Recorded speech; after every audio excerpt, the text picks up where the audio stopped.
Our different paths to gaining employment has been very different. I've been in the world of care and helping others and education, whereas Joe has been in the world of retail and customer facing roles. And I just wanted to talk today about our different routes into gaining employment, how it was like, what we felt when we were doing it, and how we got to where we are today. So I was thinking we start with how we felt when we left college. Did we want to get jobs? What did we want to do?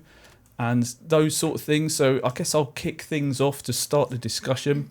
When I left college, and for context, college in the UK is the education after school, after secondary school, and it's free. We just go straight into college. I don't know what the equivalent of it is in America, but that's the context. We're talking about college here, not university. So straight out of college, I didn't want to get a job. And the idea of working full time actually scared me, like having my time completely taken up by a job. It was the last thing that I wanted to do. And the way that I actually got my first real employment, and I'm not talking about little jobs, like I was a gardener for a little bit. It wasn't really employment, that was just cash in hand stuff when I was younger. But my route into work was my mum worked at a care home, and she got me an interview at sort of what we will call the sister care home of where she worked. It was a care home with the same company, but it wasn't working at the same one where she worked, although I did do some shifts there. But that was my first real employment, and I was there on the bank staff. So what that is I get to choose what shifts I accept. So I had total control over when I worked. The hours were just what's available, but the sort of beauty in that was I was able to pick and choose what felt comfortable to me. And if I wanted to do full days, I could. If I wanted to do half days, I could. And I did a mix. Sometimes there was a night shift, but mostly I actually ended up working these twilight shifts that would end at midnight. And for me at the time, that worked very well for me. My first thoughts, we will get to your thoughts very shortly. My first thoughts were actual fear when I started working in a care home. It's very intimidating. You got people of all these different ailments there. You've got the responsibility of looking after them, and you're seeing people in health states that you wouldn't generally see on a day-to-day basis. And those were my initial thoughts, and that's what I did straight out of college. So what about you, Joe? How did you get into the world of work? Well, I actually got a job while I was in college because I did an art course and I wasn't eligible for things like additional money, like, is it EMA? Like a bursary. Oh, yeah, EMA, that's an old thing. So that was, they give you money every week. Yeah, it's basically depending on like your earnings, like from living at home, like your parents and stuff, or your carers, whoever you live with. If you earned under a certain threshold, you'd be entitled to get money to help with, to pay for things for your course. And I wasn't eligible for that, so I had to do it all off of my own back. Not in terms of the course was free, but just in terms of supplies and stuff. So I got a job. I don't think it was my first year of college. I think it was my second year, because the first year was sort of like trying out things, and second year was more like you could not specialise, but you could sort of focus on more things that you wanted to do. So it was more costly. So I ended up getting a job just in a shop on weekends, just Saturdays and Sundays, just for 4 hours on a Saturday, 4 hours on a Sunday, just to get me a little bit so that I had money to pay for stuff. And also it was nice because back then, obviously, we used to go out drinking like quite regularly as well, didn't we? And it was nice to be able to have my own money to go out and socialise, so that was quite nice. But when I first started, it was nice having my own money, but I did waste it a lot because I had nothing else that I needed to pay for. So once I paid for college supplies, all that money was left for me was to go and have a good time with it. So I used it all, and then, and then I stayed in that job actually for 7 years. So I was there throughout all of my college. When I had my year out from between college and uni, I had a break because I was getting quite frustrated with the education system. I took a year out and just focused on earning some money and tried to progress in my current job, in the job I had then, to like a next level, like managerial supervisor. I tried to do that, key holder stuff, and it just didn't really work out because I'm not going to go into details, but I didn't have a very good relationship with my manager. And I just found it quite frustrating. And then I went back to uni after some time out and was still working there. And they bumped my hours up because I had more availability. And then whilst I was still working there, I was also doing an internship as well as doing my first year of uni. So I was doing a lot. Yeah. Well, let's just roll it back there. Tell me about how you felt on your first couple of days working in retail. What was it like? My biggest thing was from customer facing, it's sort of like, I feel like it's easy to do a job when you're not talking to customers, but all of the jobs I've had have always been customer facing in a sense. So I think the biggest thing for me was confidence in speaking to people. I was quite quiet, and I didn't really have any confidence in myself, and I wasn't very good at making small talk or anything like that. And a lot of it, particularly if you're on tills or whatever, a lot of it is small talk. And that was the biggest thing as well. And I'm not having a lot of confidence in what I was doing because I had no previous experience. So, and in that sense, the retail job I got was very good because they were well aware that the people who would apply for the role were people who'd have no experience, but they were willing to train you. And I will say that I was trained very well.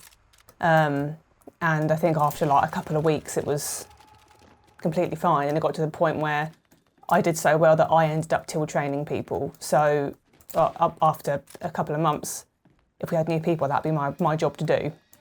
So the first couple of days were I was quite anxious a lot of the time going in, but that faded pretty quickly. You know, once I've sort of figured out how to like use the tills and knew what I was doing, it was just become normality, really. Yeah, and that's similar to how I felt working in a care home. That initial feeling of being in a new work environment, and it was my first, real employment. I'm actually employed by a company. It was very nerve-wracking, and like I said earlier, it's the fact that I had this responsibility now of looking after people, and I did have that sort of experience of not a customer-facing role, but I had to speak to families that would come in because they're, obviously they're family members that are staying in these care homes. And if there was any problems, I was the person that was there that, they could talk to because I was a healthcare assistant. So I was that first port of call. And sometimes, a lot of the time they'd ask me things that I just would have no idea about how to fix these problems. So it was in the moment I'd sort of shut down. They'd be like, how'd you do this? And I'd stand there going, I'm not really sure. Let me go and find the nurse. And that's what I'd end up doing all the time, going and finding the nurse to try and help me with that because I just didn't know what to do. But moving on from the care home, I didn't work there the whole time. After that, I moved into self-employment, and I'm still self-employed now alongside actual employment. But that was a large part of my life. Going back, it must have been 10 years ago now that I started being self-employed, and the earnings was considerably lower. So let's talk about rent. At the time, I think I was paying about $300 a month, and I was only just scraping by. I think sometimes working in the care home, I earned more, and I was able to actually have additional money. But when I went self-employed, paying rent was actually difficult because jobs were hard to come by. We live in quite a deprived town. I don't want to use that as an excuse, but it is what it is. And the money wasn't coming in. And that's been my experience for a lot of my life, is just scraping by, not having much money, and not having anything to save until recently, where I've been able to. And being self-employed alongside of jobs actually really helped out in that regard. So how much were you giving away from your paycheck to rent? Oh God, I cannot remember, to be honest with you. When I was in retail, not when I was doing just the weekends, because I literally wouldn't have anything, but when I was in retail, I think it was probably about the same, maybe a bit more, with 400 or something. And I've always said to when I live at home, when I'm giving money, that I want to pay my way, because when it gets to us having our own place, I can't expect to have all that money. So I didn't want to have all this money free, and then obviously when I have my own responsibilities to not be able to manage my money. So I think I was about 400-ish. I think 400 a month. About that, maybe. Well, it depends, because sometimes I do overtime, and obviously if I do overtime, then I give a bit more. So between 400 and 500, I usually would give. Yeah. Okay, and when going into that first job, I know you said you wanted to pay your own way, but let's talk about motivations about getting that first job. For me, it was kind of just I felt forced into it. I didn't want to work. Like I've made that very clear on this channel. I've always been the kind of person that wanted to avoid work. I didn't want to get the job, but it got to the point where I felt this like almost like societal pressure from my family, pressure from just being alive and reaching a certain age, almost like a dread, like, oh, I'm 18 now I have to pay my way, like it's like my life's ruined now I've crossed this threshold. You're no longer given like free dental care, you're no longer in the system in the hospital, like if you have a problem you would have been seen quicker if you were under 18. Suddenly all these things close off to you because you've reached a certain number, and it felt like I'd been left behind. It's like, now you're an adult, we don't give a crap about you. You're not our problem anymore. Figure this out. And I guess in a way, you could be seen as a thing to make you grow up and figure out what you got to do in life. But that was the pressure that I felt. Guess I've got to get a job. And most jobs just don't appeal to me. Like, I didn't want to work in a shop for many of the same reasons, that it felt like too much anxiety that would be caused by having to work at a storefront. The only thing that seemed okay to me was helping someone, in a care home, or like, I think that's why I've always gravitated to jobs where I can be on my own. And then going forward from that, I did have a job in between some self-employment, which was working as a cleaner in a school. And that again was a small team.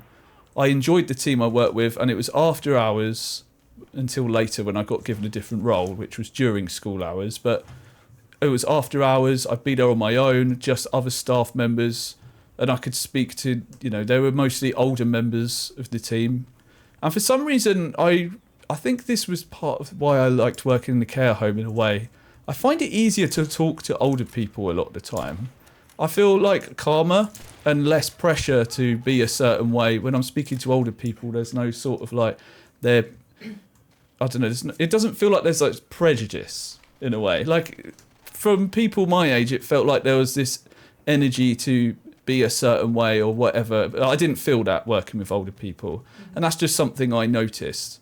And you said you didn't like your manager. What was your team like? I love my team. Yeah.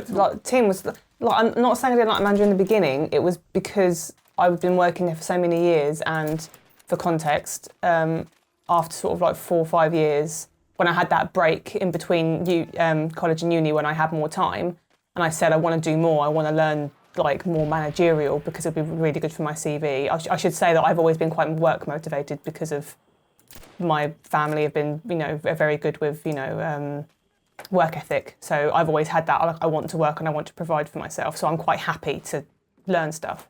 And then an internal position came up as a key holder, and it was a bit more responsibility. Not quite supervisor, but I work more with the management team. And I saw the post, and my manager said to me, "You should go for that. That's the next step for you." And I was like, "Okay, great." So I did internally, and she pushed me to go for it, and then she didn't give it to me because she said I wasn't ready. And then I said to her, "The only reason I went for it is because you said to me it was the next step." And she went, "Oh yeah, but it doesn't mean to say you were ready." And I was like, "I don't understand what you mean."